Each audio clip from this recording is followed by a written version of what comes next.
10 minutes to the top of the hour here, and a list of unacceptable failures nearly cost President Trump his life when a gunman opened fire at a campaign rally in Butler, Pennsylvania last year. That's according to a new Senate report released on Sunday, 1 year after that assassination attempt.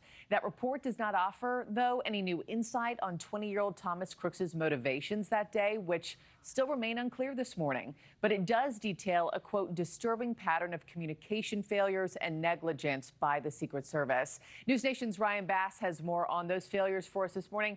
I mean, Ryan, this was a bipartisan support. What exactly did it find, and who's being held accountable?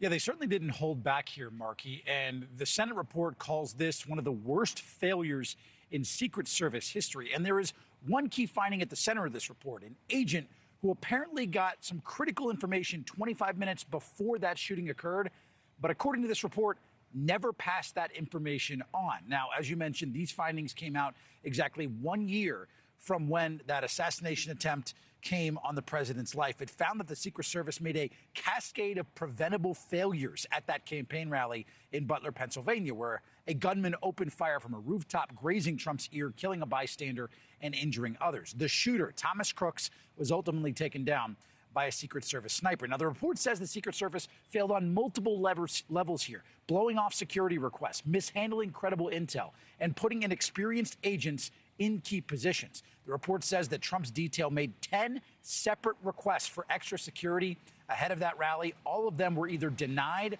or never acted upon. Yet only 6 agents were disciplined, and still to this point, nobody, not one single person, has been fired. And the Senate wants harsher penalties here.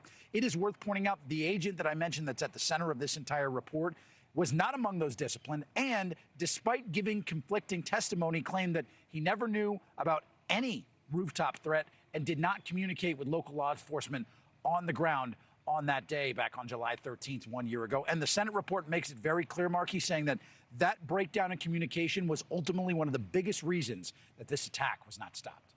I mean, just such a frightening day. Has the Secret Service responded to this report yet, Ryan? And are they planning any additional changes or discipline because of it?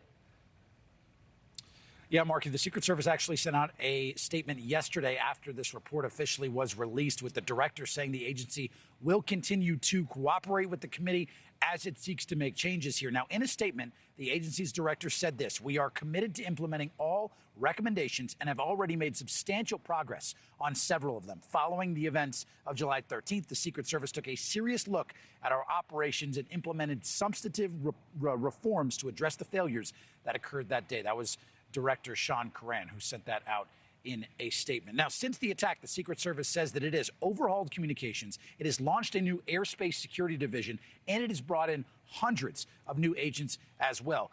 We will see if any other agents involved here are disciplined further, Markie, but certainly the Senate is not stopping. They want more disciplinary actions to come after their findings were released. Yeah, and a thorough bipartisan investigation is advantageous for every administration down the line to come. Ryan Bass, thank you so much for the latest there. Thank you for watching. Subscribe below and download our NewsNation app right now on your phone, and you will get fact-based, unbiased news for all Americans.